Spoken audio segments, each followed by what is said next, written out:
for joining us. This is Sarah Misiel, founder of People Architectural Group. I want to thank you for being here with me today. Today, we are going to talk about um, 5 behaviors of a cohesive team. I don't know if you've ever been on a team where you, on the surface, the team looks pretty normal. People laugh at each other's joke, and it seems like everybody's getting along. However, when you start working together, you sense there's something there, but nobody is willing to talk about the elephant in the room. I don't know. Have you ever been on a team like that? Maybe you're on a team that one person can't ask, who you feel like one person can't ask questions.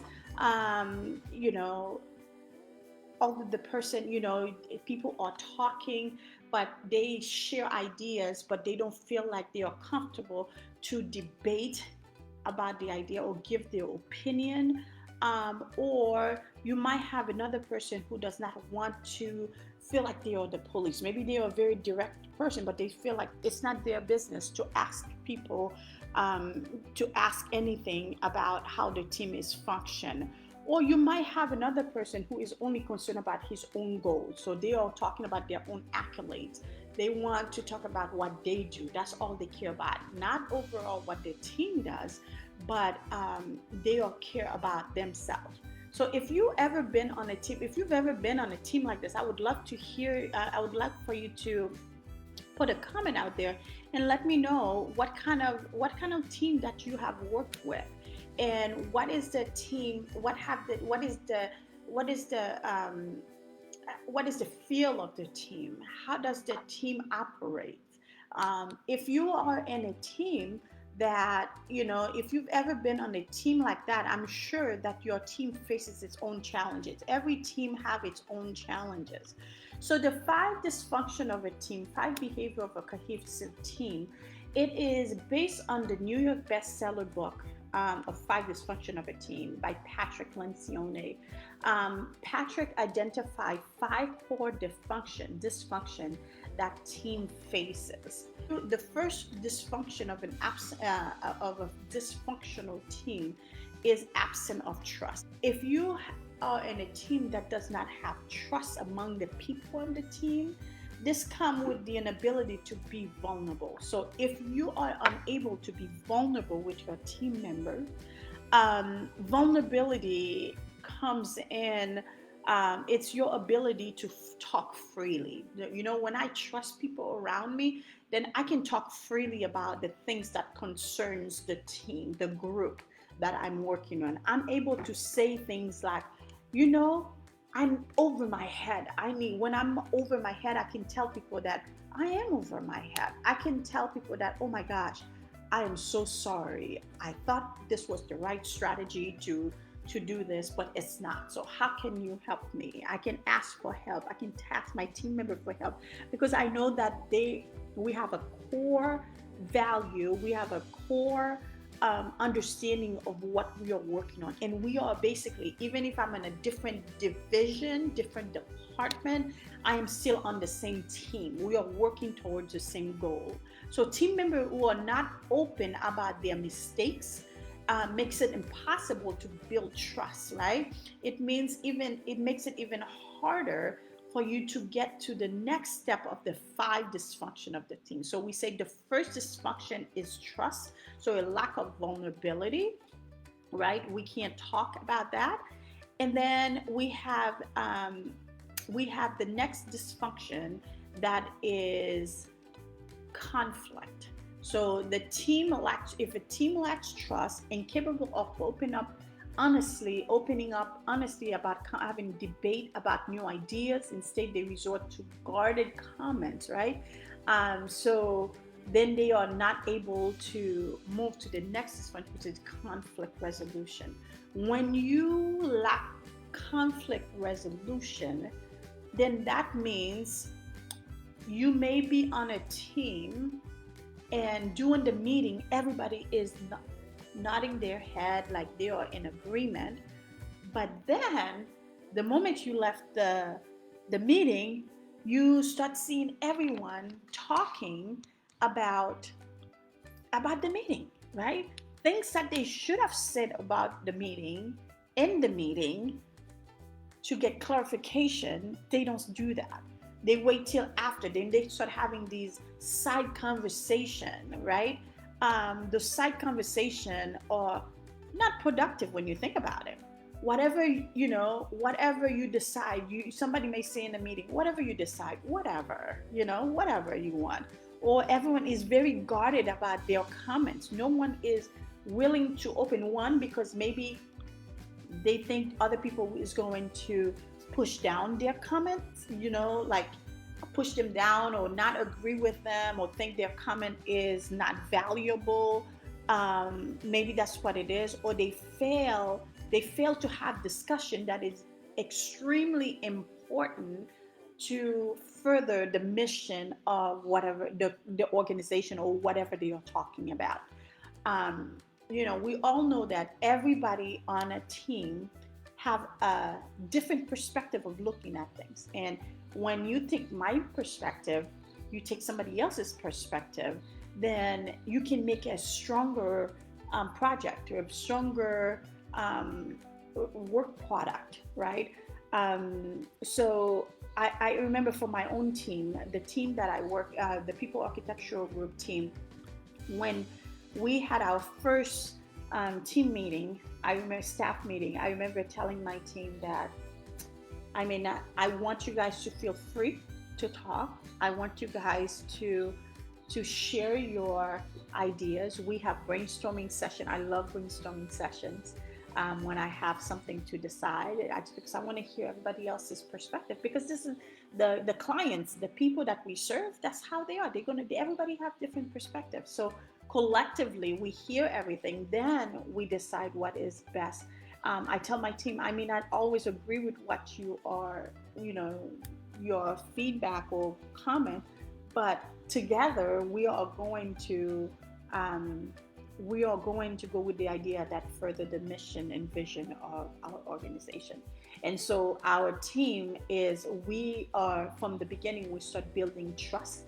We start having those lively, respectful conversation to make sure that everybody's opinion is heard. So whenever we make a decision, then we all can go to the next level of the 5 dysfunction of the team, which is commitment, right? And so what commitment is, so in a team, in a dysfunctional team, you lack trust, you lack conflict, you're unable to be vulnerable and have conflict. And then the third one is commitment. If a team member don't feel they can share their honest opinion, or there isn't an opportunity to have a lively debate, then the team for sure cannot commit to whatever is being discussed. They don't feel that they are part of the team. They don't feel that they have a shared goal.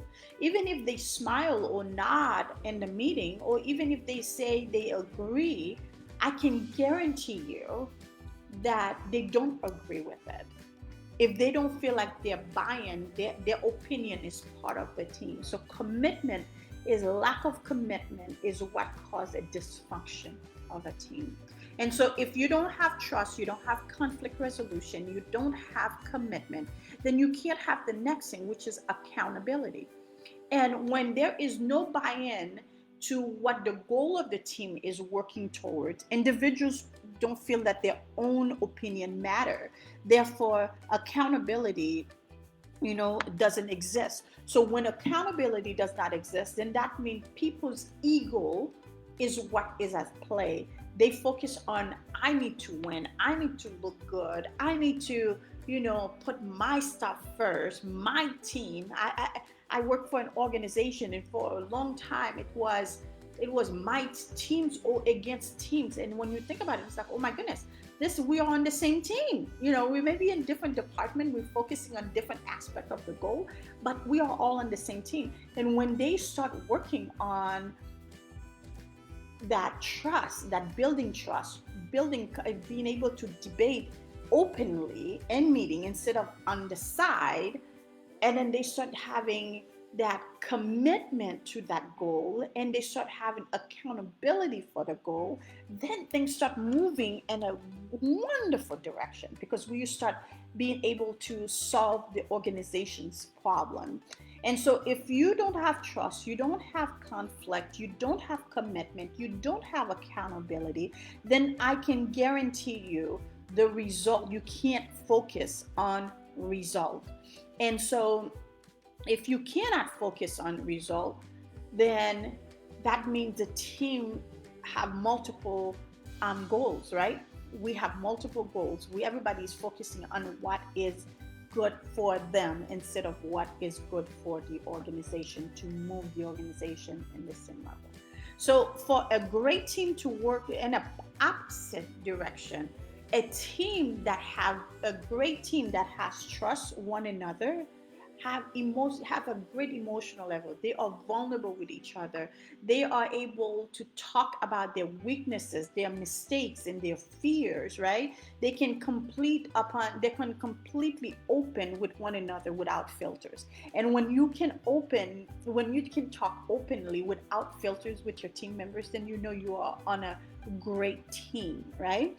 And a great team that has trust, and then they have conflict resolution. They are not afraid to engage in passionate dialogue around issues. Nothing is off the table. Let's talk about it. You have a goal, you want to resolve that goal, then that's fine. Let's talk about what is the best strategy of reaching that goal, right? We do not hesitate to disagree with one another, challenge the question on one another, and filter. We don't have to filter our answer when you can have great conflict resolution. So a great team has trust, a great team have conflict resolution, and a great team is committed. They are engaged in conflict to ensure that nothing has been left unsaid. If something is going to be said, you can bet it that Sarah will say it in the meeting. That's a great team right there. And accountability, a team that has accountability holds one another accountable for adhering to the team commitment. So whatever the team is committed to, then we are committed. We keep each other accountable. We don't rely on the team leader for accountability only. We go directly to the peers. If something is going on, I can go to somebody and say, "Hey, Mary, hey, you said you were going to get that done. Did you get it done?" It's okay. It's not like me calling you on it because I need that part to get my work done. So I don't need to go to my boss all the time to say, tell on my coworker. I can just go directly to that team because we are all accountable to make sure that the work is get done. And then when a team have trust, they have conflict resolution, they have accountability, they are committed, they have accountability, then we can all have deal with result, because a great team that has great results set aside their individual needs to focus on what is best for the team. So it's not my need that I'm trying to meet, but I'm trying to put myself aside to make sure that the team is successful. We emphasize on collective result and find team that define team success. The team success is what we are all focusing on when we work together when we have a cohesive team. How can we make the team feel more committed? The way you can make a team feel committed is we need to make sure that we are able to talk to one another. Commitment is something that is very important in a team. And for you to be able to be committed is that we need to be, like I mentioned, is that we have to be able to engage and if there's any question, we need to make sure that we understand it. So even if I am the lead of a project, let me give you this example. Even if I am the lead of a project and I bring the initial comment, the initial project to the table and share it with the team. Now, for you to feel like you are committed, you need to be able, according to Patrick Lencioni, in order for you to feel committed, you need to feel like you are part of this project. This is not Sarah's project only, but it is yours as well. And so, whatever you don't feel comfortable about, whatever questions that you have about the project, you need to be able to bring it up. You need to be able to ask those questions. Don't leave anything unsaid. So when we leave that meeting, it's maybe the initial idea was mine, but the final product is everybody else's, because there's a little bit of everyone into the project. So I may have said A, but now with your information, the things that you have added to the project, now it feels like not just Sarah's project. Yes, the initial thought was Sarah's, but now my piece is in there as well. I have asked my question. I understand where she's coming from, and she has implemented. Maybe whatever you brought to the table is good enough, or it goes with the main idea, and then now you bring up an idea to make it more effective, more more cohesive. And what are the pillars of making a team successful? For your team to be successful, you need to be able to have trust among the people that you are working with. There need to be trust. You also need to be able to have conflict resolution.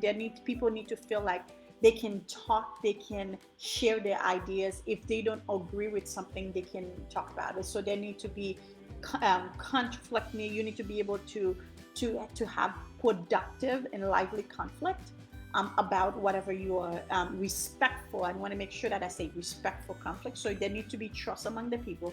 You need to be able to have productive conflict. You also need to be able to be committed, to have a shared commitment among the team. So whatever you decide the project is, everybody needs to be on board. It needs to be accountability. If Sarah said she's going to do X, then the team need to feel comfortable enough, not just to go to her boss and make her do the work, but you feel comfortable enough as a team to talk to her and ask her, hey, what is the status of that team project? And then we need to have a shared goal. Whatever the goal is, we all need to be we need to have buy-in in. We need to feel like this is our goal, not just Sarah's goal, but this is the organization's goal, is everybody's goal. So you need to have trust, you need to have conflict resolution, you need to be able to be accountable. Everybody needs to be accountable to whatever the goal is. Everybody needs to be committed to the goal. Everybody needs to be accountable to the goal, and everybody needs to be working towards the same goal. So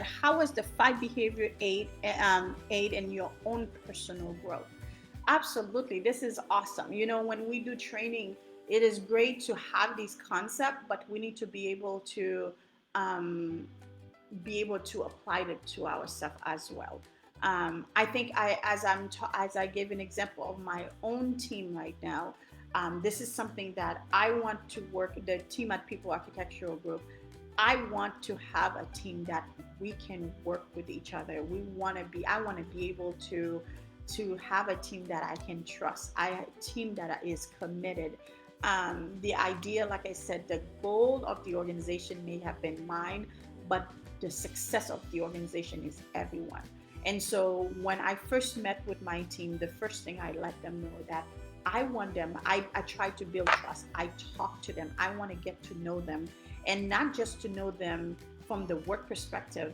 I want to get to know them from the personal perspective, because one of the training that we do is emotional intelligence. You need to know what's going on with people. You need to understand because we are not just the person that show up at work, but we are a whole person. And so when I work with people, I want to know the whole person. I want my team to be able to talk to me about things. Let me know if you don't agree. Just because I brought up an idea, like I mentioned, I want to hear from them. How do they feel? How do they think it would meet, whatever the concept is, how would it fit with the people that they know they work with? I also want commitment. Commitment is big for me, and accountability is big for me. We are a small organization, so when somebody say they're going to do something, I want to know that they do it. I don't want to be, I'm not a micromanager. So commitment and accountability is huge for me. And I want to know what's the goal is. With us, with my team, everybody has something else that they are doing. We are a small but mighty team.